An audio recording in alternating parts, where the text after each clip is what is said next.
आप सभी शिक्षक साथियों को मेरा नमस्कार। साथियों, ट्रांसफ़र की इस समय प्रक्रिया चल रही है और ओटीपी नहीं आने से कई शिक्षक साथी परेशान हैं और काफ़ी कमेंट भी कर चुके हैं, सर ओटीपी नहीं आ रहा है और ओटीपी नहीं आ रहा है। कई शिक्षकों के द्वारा कमेंट किए जा रहे हैं कि ओटीपी की समस्या लगातार बनी हुई है। तो आज की इस वीडियो में हम जो है इसी पर चर्चा करने वाले हैं और साथ ही जो भी डेली की जो न्यूज़ अपडेट होती हैं यहाँ पर उनके बारे में आप सभी को अवगत कराया जाएगा। तो चलिए शुरू करते हैं इस वीडियो को। तो आपको ट्रांसफ़र पर ही विशेष यहाँ पर चर्चा होने वाली है कि ट्रांसफ़र न्यूज़ अपडेट के बारे में अंतर जनपदीय पारस्परिक स्थानांतरण की प्रक्रिया अटक चुकी है और साथ ही ओटीपी न आने से परेशान हैं शिक्षक। तबादले की प्रक्रिया में छूट देने की मांग और अनुदेशों के नवीनीकरण की संशोधित समय सारणी भी जारी हो चुकी है। यानी कि जो प्रक्रिया अनुदेशकों के नवीनीकरण की चल रही थी उसमें डेट बढ़ाई गई है और अब नई डेट के अनुसार ही नवीनीकरण की प्रक्रिया की जाएगी और आपके ज़िले के अंदर की जो पारस्परिक स्थानांतरण की प्रक्रिया वो शुरू हो चुकी है, लेकिन उस पर भी ओटीपी की समस्या बनी हुई है और ओटीपी नहीं आने से कोई भी शिक्षक साथी अपना फॉर्म सबमिट नहीं कर पा रहे हैं। शिक्षकों के तबादले का पोर्टल तो शुरू हो गया है, रिक्तियां भी जारी हो चुकी हैं, लेकिन ओटीपी नहीं आने से दोपहर तक परेशान रहे शिक्षक। परिषदीय स्कूलों के शिक्षकों के तबादले का पोर्टल शनिवार को शुरू हो गया। विभाग ने विभिन्न पदों की ग्रामीण व शहरी स्कूलों के सापेक्ष रिक्तियां भी जारी कर दी हैं।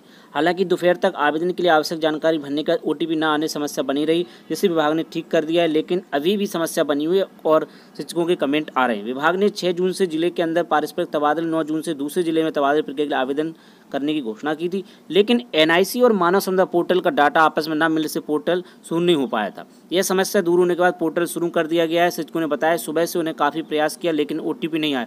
शाम को इस समस्या का समाधान हुआ। शिक्षकों के मुताबिक एक जिले से दूसरे जिले के लिए आवेदन तो हो रहे थे, लेकिन जिले के अंदर पारस्परिक तबादले आवेदन में दिक्कत आ रही है। कोई हेल्पलाइन नंबर भी नहीं दिया गया। हालांकि एक जिले से दूसरे जिले के पारस्परिक तबादले विस्तृत कार्यक्रम अभी नहीं जारी हुआ है। शिक्षकों को इसका इंतजार है। तो जो भी शिक्षक साथी कमेंट करते हैं कि सर जिले के बाहर अंतर जनपदीय पारस्परिक स्थानांतरण होने हैं उसका क्या होना है, तो उसके लिए अभी विस्तृत कार्यक्रम जारी किया जाएगा। आप इंतजार करें और उसका जैसे ही निर्देश आते हैं उसके बारे में आपको ज़रूर बताया जाएगा।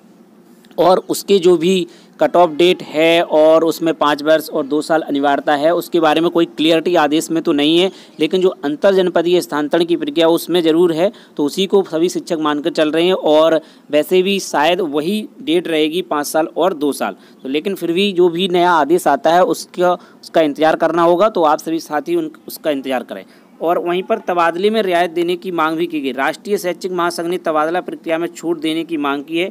मुख्यमंत्री को भेजे गए ज्ञापन में संघ ने शिक्षकों के जिले के अंदर तबादले की सीमा 10 से बढ़ाकर 20% करने की और आकांक्षी जिलों के शिक्षकों को तबादले में वरीयता देने, सास ससुर व माता पिता की बीमारी पर भी भारंग देने, लखनऊ कानपुर समेत 11 जिलों में खाली सीटों की रिव्यू करने आदि की मांग की है। तो अब यहाँ पर जहाँ पर सीटों को संख्या 0 है वहाँ पर सीटों को बढ़ाने की बात की गई, यानी कि वहाँ पर 0 से हटाने की बात की गई है। तो अब देखना होगा कि इस पर क्या विचार किया जाता है, क्या इन सीटों को खोला जाएगा और अगर खोला जाता है तो फिर से वेबसाइट बढ़ेगी निश्चित रूप से और उसमें समय लगने की गुंजाइश है, क्योंकि अगर सीटें बढ़ती हैं तो फिर से फॉर्म भरने का प्रयास किया जाएगा और जो साथी फॉर्म नहीं भर सके शायद उन्हें एडिट करने का फिर ऑप्शन देना पड़ेगा, क्योंकि अब वहाँ पर अगर सीटें बढ़ाई जाएंगी तो निश्चित है कि आपने जो जनपद की वरीयता दी गई है वो आप चेंज करना चाहेंगे तो कहीं ना कहीं एडिट का ऑप्शन देना पड़ेगा। तो साथियों देखते हैं नेक्स्ट अपडेट को।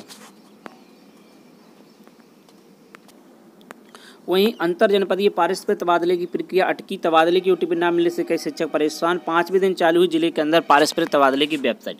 पारस्परिक शिक्षकों की अंतर जनपदीय स्थानांतरण की वेबसाइट तो शुक्रवार देर रात तक चालू हो गई है, लेकिन अंतर जनपदीय पारस्परिक तबादले की प्रक्रिया शुरू नहीं हो सकी है। अपर मुख्य सचिव दीपक कुमार की ओर से 2 जून को जारी शासन देश में अंतर जनपदीय एवं पारस्परिक स्थानांतरण की प्रक्रिया समांतर रूप से चलाने के आदेश दिए थे। साथ ही यह भी कहा था कि पारस्परिक एवं अंतर जनपदीय स्थानांतरण दोनों का लाभ प्राप्त करने वाले शिक्षक शिक्षिकाओं को पारस्परिक स्थानांतरण का लाभ ही अनुमन्य किया जाए, यानी कि जो शिक्षक साथी दोनों का फॉर्म भरना चाहते थे उनको पारस्परिक स्थानांतरण में विशेष लाभ दिया जाए, यानी कि उनका फॉर्म अगर उन्हें पारस्परिक स्थानांतरण में म्यूचुअल साथी मिल जाता है तो वो वाला पहले दिया जाएगा, यानी कि उनके स्थानांतरण ट्रांसफ़र का जो अंतर जनपदीय वाला है वो वाली सीट हटा दी जाएगी, उनको पारस्परिक स्थानांतरण का पहले लाभ दिया जाएगा क्योंकि उसमें ट्रांसफ़र निश्चित होता है। वहीं बेसिक शिक्षा परिषद के सचिव प्रताप सिंह बघेल ने 8 जून को जो आदेश जारी किया था कि सभी बेसिक शिक्षा अधिकारियों को जारी निर्देश में 24 नंबर बिंदु पर अंतर जनपदीय पारस्परिक तबादले का पोर्टल खोलने के संबंध में अलग से आदेश जारी करने की बात लिखी थी। लिहाजा अंतर जनपदीय तबादले को आवेदन तो शुरू हो गए हैं, लेकिन एक से दूसरे जिले में पारस्परिक तबादले का पोर्टल चालू नहीं हो सका है। वहीं दूसरी ओर तमाम शिक्षक पंजीकृत मोबाइल नंबर OTP न मिलने के कारण शनिवार को पूरे दिन परेशान रहे। वहीं एक शिक्षक साथी कमेंट आया था कि सर जो मोबाइल नंबर रजिस्टर्ड है उस पर OTP न आकर के दूसरे मोबाइल पर OTP जाए, तो ये भी एक समस्या है। आप एक बार जो है चेक कर लें कि आखिर ये समस्या क्यों आ रही है और दूसरे नंबर पर OTP आखिर कैसे जा रहा है। हो सकता है कि आपने मोबाइल नंबर अपडेट करने के लिए दिया हो और अपडेट हो गया हो, इस वजह से हो सकता है दूसरे मोबाइल पर OTP जा रहा होगा। वहीं 5वें दिन चालू हुई जिले के अंदर पारस्परिक तबादले की वेबसाइट। परिषदीय प्राथमिक एवं उच्च प्राथमिक स्कूलों में कार्यरत शिक्षकों की जिले के अंदर पारस्परिक स्थानांतरण की ऑनलाइन रजिस्ट्रेशन की वेबसाइट शनिवार को 5वें दिन चालू हो गई। सचिव प्रताप सिंह बघेल ने वेबसाइट http://intradistrict_transfer.upsdc.gov.in के माध्यम से 6 जून को दोपहर बाद से ऑनलाइन आवेदन करने के निर्देश दिए थे। प्रदेश भर के शिक्षकों अभी आवेदन के लिए तभी से परेशान, लेकिन 5वें दिन शनिवार को वेबसाइट चालू हो सकी है, लेकिन अभी भी इस पर OTP की समस्या बनी है और जो है म्यूचुअल जो जिले के अंदर है उस पर OTP की लगातार समस्या बनी हुई है। जब से वेबसाइट चालू हुई है OTP जो है मोबाइल पर नहीं आ रहा है। नेक्स्ट अपडेट देखते हैं क्या है। अनुदेशकों के नवीनीकरण की संशोधित समय सारणी जारी। बेसिक शिक्षा के उच्च प्राथमिक विद्यालयों में कार्यरत अंशकालिक अनुदेशकों के जिले के अंदर विद्यालय नवीनीकरण की संशोधित समय सारणी जारी कर दी गई। आवेदन प्रक्रिया 18 जून तक पूरी की जाएगी।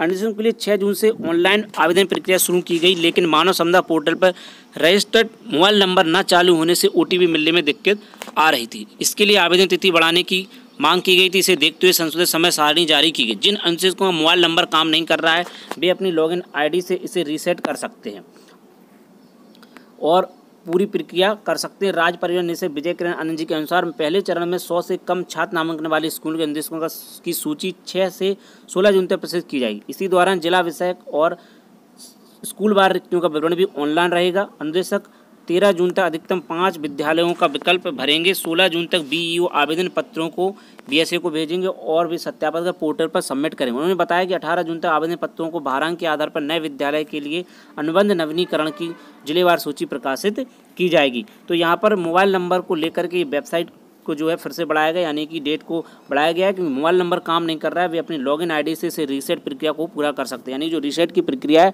उसके अकॉर्डिंग जो है मोबाइल नंबर भर सकते हैं और उसको अपडेट करते हैं। तो इसी प्रकार से हो सकता है कि जो स्थानांतरण की प्रक्रिया चल रही है, अगर किसी शिक्षक साथी का मोबाइल नंबर अपडेट नहीं हो और OTP नहीं आ रहा होगा तो वो उसको कैसे चेंज करें कि इसके बारे में भी शायद डेट बढ़ जाए, क्योंकि ऐसी समस्या कुछ शिक्षकों के साथ आ भी सकती है और नहीं भी आ सकती है। तो साथियों ये कुछ इंपॉर्टेंट अपडेट थी और साथ ही वेबसाइट पर OTP की समस्या लगातार बनी हुई है और NIC उस पर वर्क कर रहा है। सूचना जरूर मिली है कि NIC उस पर वर्क कर रहा है और हो सकता है कि दोपहर तक वेबसाइट सही से चालू हो जाए और आप सभी अपने फॉर्म भर सकते हैं। और साथ ही जो भी भारांक से संबंधित डॉक्यूमेंट आपको अपलोड करने हैं उसको आप सही से अपलोड कर दें। ऑनलाइन आवेदन करते समय आपको कोई विशेष डॉक्यूमेंट की ज़रूरत नहीं है, सिर्फ आपको भारांक वाला ऑप्शन अगर आप सेलेक्ट करते हैं तो उसका डॉक्यूमेंट अपलोड करना है ऑनलाइन में। बाकी और किसी कागज़ को अपलोड करने की आवश्यकता नहीं है, सिर्फ आपको फ़ोटो, आपके हस्ताक्षर और आपका जो भारांक है उससे संबंधित डॉक्यूमेंट आपको ही अपलोड करने। तो एक आपकी फ़ोटो हो गई और आपका एक पहचान पत्र हो गया, साइन हो गए, और आप अगर भारांक लगाते हैं तो भारांक से संबंधित आपको डॉक्यूमेंट अपलोड करना होगा, चाहे वो सेवारत कर्मचारी का भारांक हो या असाध रोग से संबंधित हो। और शिक्षक या शिक्षिका में से जो भी हस्बैंड वाइफ नौकरी कर रहे हैं उनके विभाग से जो प्रमाण पत्र बनेगा सेवारत कर्मचारी का वो आप लगा सकते हैं, और बीमारी के लिए आप लगा सकते हैं। एकल अभिभावक में आप जो है डेथ सर्टिफिकेट लगा सकते हैं, और आप चाहें तो शपथ पत्र भी बनवा सकते हैं, उसके साथ आप वो भी लगा सकते हैं। और एक नया वीडियो आपको मिल जाएगा जिसमें कैसे जो है कंबाइंड फाइल करनी है PDF की और उसको कैसे PDF में बनाना है, उससे संबंधित आपको ये जानकारी मिल जाएगी। और नेक्स्ट वीडियो उसी पर बनाने का प्रयास करूँगा कि जो है PDF को कैसे कंपाइल किया जाता है और 2-3 फाइल अगर हैं तो उनको एक PDF कैसे बनाई जाती है। तो साथियों मिलते हैं किसी नेक्स्ट वीडियो में नई अपडेट के साथ, नई जानकारियों के साथ। जय हिंद।